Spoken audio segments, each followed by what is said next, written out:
Bienvenidos a la clase especial del consumo problemático de drogas en niñas, niños y adolescentes, clase especial que se dicta en el marco del Seminario de Abordaje Integral de las Adicciones de la Facultad de Ciencias Sociales, Universidad Nacional de Lomas de Zamora. Presentamos esta imagen de dos chicos limpiando los vidrios, dos niños limpiando los vidrios acá en la capital federal, bajo el lema de todos son nuestros niños, para ver qué es lo que nos resuena a nosotros subjetivamente cuando vemos niños que son invisibles en una alta situación de vulnerabilidad.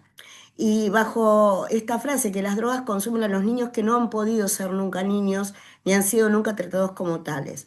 Y la emergencia que tenemos hoy en consumos problemáticos, con una incidencia de niños que empiezan en el consumo a los 6 años de edad, cuando el contexto en el que se desarrollan y viven es de alta vulnerabilidad.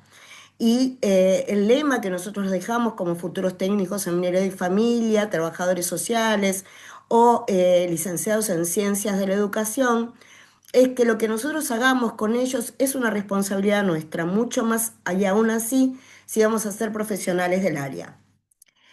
Partimos de la base de algo que conocieron a lo largo de todo lo que es el desarrollo de sus cursadas, que es el concepto de niño.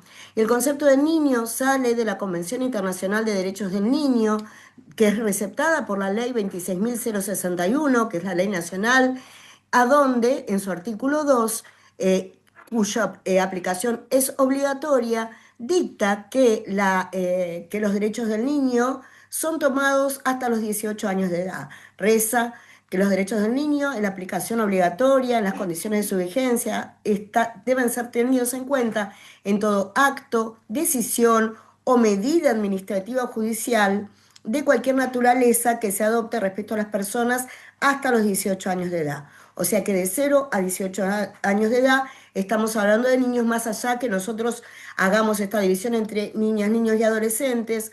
Los adolescentes son tomados y receptados por nuestro marco jurídico como niños.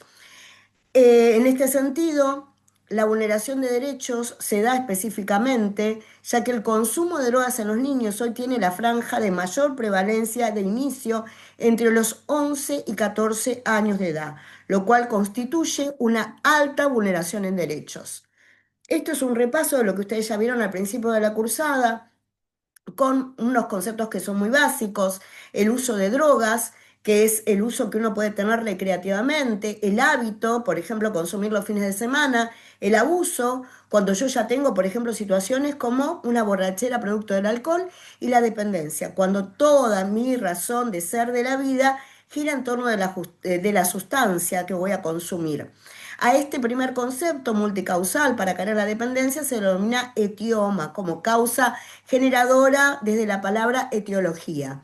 Pero el niño ante el consumo problemático centralmente siempre está tomado como, ante el consumo de drogas, siempre es tomado como un consumo problemático, porque estamos hablando de un sujeto que todavía no ha llegado a desarrollarse en su plenitud. Por lo tanto, debe ser indicador máximo de nuestros cuidados como sujetos corresponsables. Eh, Acerca del breve diagnóstico que nosotros tenemos en la provincia de Buenos Aires, pero que después esto es llevado a todo el país, y está la fuente Cedronar, sobre una encuesta que se realizó en el año 2024, se hace un breve diagnóstico cuyo gran impacto, el primer impacto de consumo en niños, niñas y adolescentes a partir de los 11 años de edad, en su mayor medida, como lo dijimos, es el consumo de alcohol en un 68,8, seguido por el consumo de marihuana como drogas de inicio. Después, mucho más lejos, están la cocaína, los alucinógenos, pero en el tercer lugar encontramos el tabaco. O sea que el alcohol, la marihuana y el tabaco, ¿no? El alcohol, la marihuana y el tabaco constituyen las primeras drogas de inicio, siendo el alcohol de mayor prevalencia, seguido por el tabaco y posteriormente por la marihuana. Los efectos del consumo problemático en niños, niñas y adolescentes, nosotros hablamos de efectos que son bastante diferentes a los efectos que se dan en los adultos cuando consumen sustancias, y en principio porque estamos hablando de una persona, un sujeto en formación, está construyendo no solamente instancias yoicas, sino superyoicas, y a nivel emocional esto trae una mayor prevalencia de posibilidades de dependencia que se va a sostener a lo largo de toda la vida. A su vez, hay una alta vulneración del aparato psíquico que se termina de formar cerca de los 25 hasta 31 años, de acuerdo a diferentes autores, y impacta en la sociabilización secundaria, ¿no? El niño que tenía un determinado grupo de pares o una familia ampliada con la cual se relacionaba, primos, amigos del club y demás, estas relaciones van a estar entrecruzadas por el consumo problemático y termina siendo el amigo de la ranchada y nosotros decimos que al final, en situaciones de dependencia, la única red social que tiene la persona que está en dependencia precisamente es la droga. Por eso sujeto y objeto constituyen una diada donde no entra otro sujeto. Esto trae efectos devastadores para la construcción yoica del aparato psíquico, ¿no? Sabemos que el yo es el principio de la realidad que precisamente nos nuclea en lo que es el tiempo y espacio. Daña la corteza prefrontal. Hoy los estudios en neurociencias, que son estudios eh, a donde se han puesto el acento en estos últimos años, esta última década, se pudo medir que el desarrollo de la corteza prefrontal del cerebro se desarrolla hasta los 25 años de edad. Por lo tanto, si un niño empieza con consumo problemático a los 11, inhibe el desarrollo, por ejemplo, de la toma de decisiones importantes, que es aquello que las neurociencias nos dicen que se sitúa dentro de lo que es la corteza prefrontal. Además de estar propensos a desarrollar enfermedades, algunas cardíacas, presión alta, trastornos de ansiedad, también diabetes, enfermedades de transmisión sexual precisamente y específicamente, porque una de las cuestiones que tiene es el inhibidor, es un inhibidor la droga de todos aquellos métodos de precursión que tenemos para, digamos, para poder autosituarnos, autorregularnos. Eso, cuando son niños, sucede mucho más rápido y obviamente sin las posibilidades de tener un aparato psíquico que los respalde para poder tener las decisiones y tomar las decisiones correctas y adecuadas, y mucho más porque tenemos una corteza prefrontal que aún no se encuentra desarrollada. Además de lo que ya todo el mundo sabe, que son los problemas en el desarrollo de peso, talla, desnutrición, entre otras situaciones que resultan problemáticas. Indicadores de consumo hay un montón y le dejamos un bonus track al final de lo que va a ser el desarrollo de esta clase y vamos a nuclearlos. Podemos hacer, esto es muy aleatorio porque hay muchos indicadores de consumo, que esto los padres lo saben y lo sustentan. En principio, los emocionales, que tienen que ver con los cambios de humor repentino. Un chico que de repente se enoja, se retrae, que cambia, digamos, de estar muy feliz a muy enojado. Y estos cambios repentinos de humor que se dan y esta retracción que se da en un niño que era de una manera y ahora es de otra, puede ser un indicador de no solamente a veces los padres dicen, ah, porque es adolescente, pero cuando hay grandes tiempos encerrados en su cuarto, cuando hay, digamos, momentos en los que duerme mucha cantidad de tiempo, esto es un indicador de consumo. En el comportamiento, cambiar su núcleo relacional, ¿no? De repente tenía unos amigos, ahora tiene otros distintos o que casi no los conozco. Y actitudes negativas como mentir o robar. Empiezan a mentir, empiezan a faltar cosas de la casa. Y dentro de lo que son los diagnósticos de índole psicológicos, tenemos, por ejemplo, la baja tolerancia a la frustración, que es algo que va ligado siempre a las situaciones de la dependencia. También dificultades en el habla, en emitir palabras, en racionamientos breves o largos, problemas de memoria, cambios repetitivos acerca de tener situaciones ritualistas y, por ejemplo, cuestiones como el cambio de hábitos en asearse, en limpiarse, son cuestiones que son indicadores de que mi hijo quizás puede estar en una situación de consumo problemático. Dentro de lo que es la provincia de Buenos Aires, en el ámbito de lo que es la salud mental específicamente, se desarrolla entre los profesionales de la salud una guía integral para el abordaje de los consumos problemáticos. Dejamos acá el link para que ustedes puedan consultarlo, porque es un vademecum de todo lo que son los protocolos o las guías, ya no se dice más protocolos, sino las guías de actuación para detención temprana y la derivación temprana también. Para nosotros pensar siempre, en principio, en una intervención, un abordaje, esto ya ustedes lo saben, pero intervención se da en el marco de mi disciplina. Yo voy en el marco de mi disciplina, soy trabajadora social, de acuerdo a lo que me marca mi currícula profesional, voy a intervenir, tanto así si soy psicóloga, tanto así si soy psiquiatra. O sea, yo puedo hacer desde y en la matriz del encuadre profesional, ¿sí? Entonces, en este caso, siempre desde mi disciplina, sea cual fuera mi disciplina, sea médica, abogada, trabajadora social, psicóloga, mi faro es el interés superior del niño, ¿sí? Dentro de la 26061, esto lo marca el articulado número 3, y habla que este interés superior es el interés superior significa la satisfacción máxima, integral y simultánea de los derechos y garantías reconocidas por la ley. Entre esos derechos, lo más importante que nosotros tenemos en cuenta, en principio, que el niño es un sujeto de derecho. Por lo tanto, que todos los derechos, sobre todo el de salud, educación, un tratamiento, deben partir del niño, no de lo que los padres dicen o sus referentes socioafectivos o los educadores, sino del niño y de la palabra del niño. El segundo ítem específico es el niño sujeto de palabra. O sea, nosotros partimos de la base específicamente que el niño tiene que hablar siempre desde su desarrollo ontogenético, de acuerdo a su etapa evolutiva, de acuerdo en el momento que él pueda y con las palabras que pueda y en el contexto que pueda, nosotros debemos ayudarlo a que él ponga en palabra lo que está sintiendo o la situación que está atravesando, sobre todo si estamos hablando de algo que no se entiende que esto es así, es un problema de salud mental, así lo dice la Ley de Salud Mental en su artículo 4. Y aparte, el niño es sujeto de protección integral, o sea, todas las agencias públicas y políticas del Estado deben estar en son de la promoción y de la protección de este niño.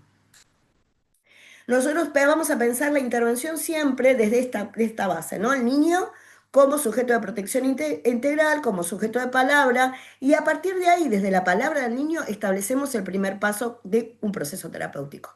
El primer paso es la demanda, y esa demanda se hace en son de los lugares y las entrevistas que tengo con el niño. Y aparte, a partir de ahí, de esa palabra, el equipo interdisciplinario, no una sola disciplina.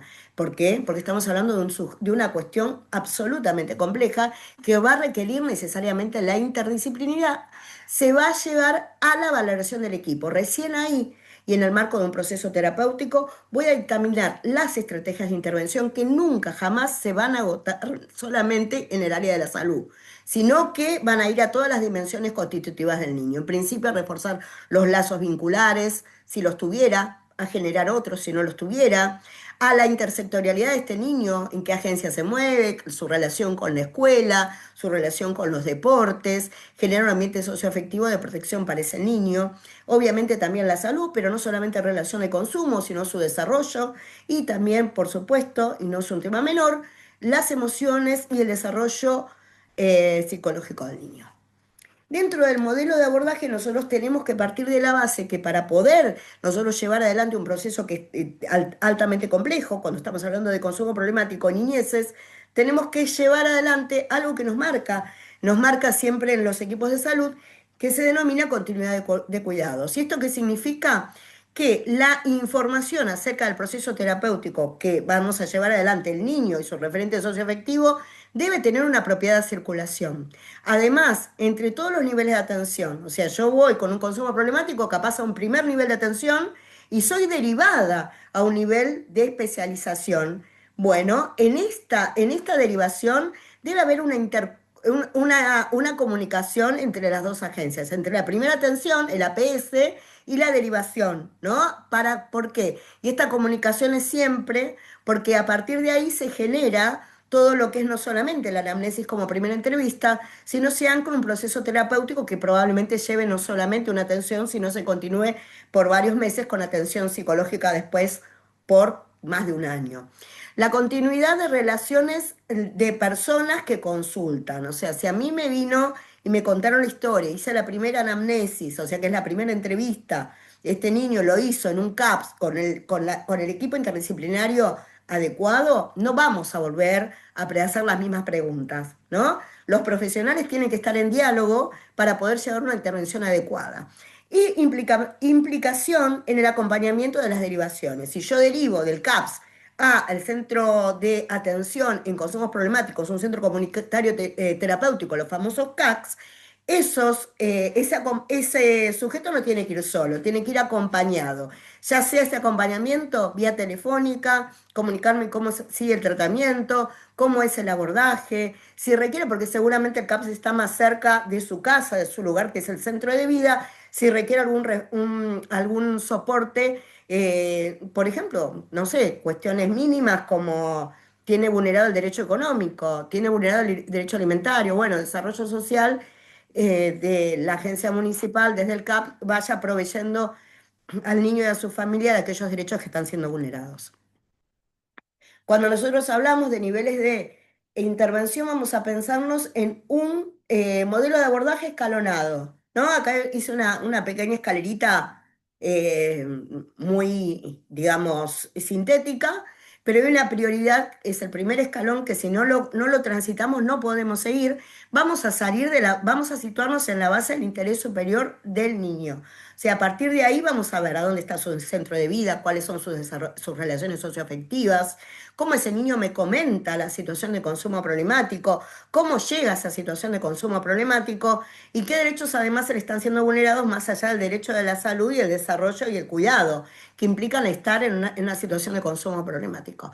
Después buscar el dispositivo adecuado. No todo niño, niña, adolescente, no todo pibe, como nosotros decimos, tiene que estar en una comunidad terapéutica que lo sacan de su centro de vida, que lleva una internación que es bastante cruda porque rompe con todas las relaciones que tiene y a veces con la escolarización, a veces son adolescentes que además changuean y sostienen el hogar y se complica muchísimo.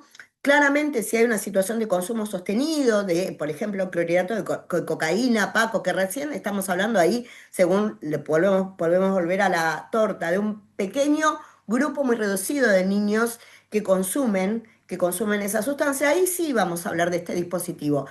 Quizás a veces cuando vemos a un niño que tiene el primer consumo que dijimos es el alcohol y el tabaco en un 30 y pico y 68%, la intervención tiene que estar en base y en clave algún dispositivo comunitario que acompañe a ese niño y a ese referente afectivo a transitar un proceso terapéutico.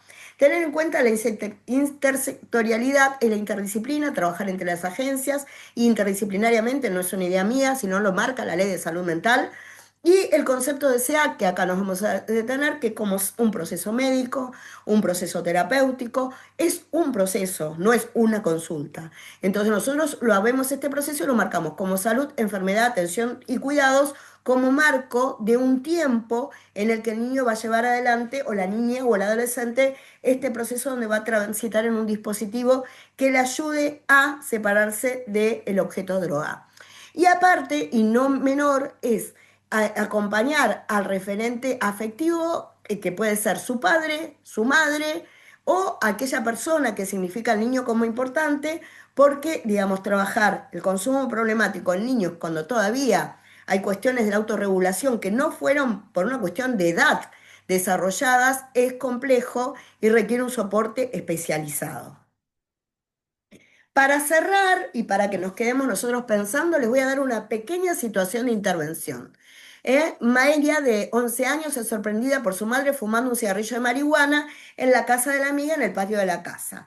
La madre, desesperada, concurre al CAPS local, quien deriva a la niña a un centro comunitario de atención al consumo. Y acá va la primera pregunta para desarrollar una breve intervención. Desde tu disciplina, desde su rol de trabajadora social del centro, defina un objetivo, meta y 5 acciones. Un objetivo que es, por ejemplo, puede ser llevar adelante un proceso terapéutico con Maya. 5 acciones que tienen que ser coherentes, coordinadas, consistentes con el objetivo meta. Después, pensarnos en clave del abordaje. Señala cómo construir un abordaje interdisciplinar con el equipo del centro. Vamos a refrescar este concepto.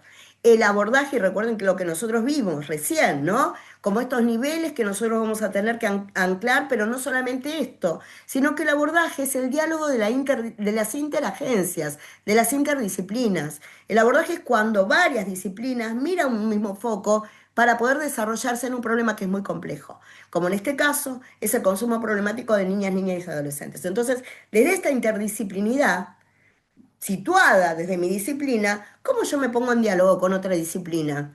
¿Para qué? Para fortalecer la situación particular de Maya. Y después desde la intersectorialidad. Recuerden que la intersectorialidad siempre es el diálogo entre las agencias. Por ejemplo, Maya, acá decimos que está escolarizada, en este caso hipotético. Bueno, ahí tenemos una agencia. Ya pasó por el CAPS, es una agencia de salud, ¿no? Tiene que estar en diálogo con la escuela. Seguramente es niña, pasó por un servicio local, tiene que estar en diálogo con el servicio local, que es aquel que atiende las problemáticas de niñas, niños y adolescentes. Bueno, como desde esta, obviamente el centro, que es un centro comunitario, un CACS, donde están atendiendo a la situación de consumo problemático. Donde sí, está escolarizada Maya con la OS, que es la orientadora social, cómo desde la intersectorialidad puedo plantearme una estrategia. Es el diálogo entre agencias para poder sostener a Maya en su situación de consumo problemático. Esto se llama producir escenarios de abordaje, pensarnos en situaciones hipotéticas que son absolutamente necesarias. Les dejo un monotrack, indicadores del consumo, que es para que lo vean y refresquen aquellos temas que nosotros vimos. Y para cerrar les dejo una frase. Formar profesionales con perspectiva de niñeces es esencial y como tratemos hoy a nuestros niños va a ser el reflejo de la sociedad que tengamos mañana. Les agradezco mucho su atención. Nos estamos viendo en el próximo encuentro.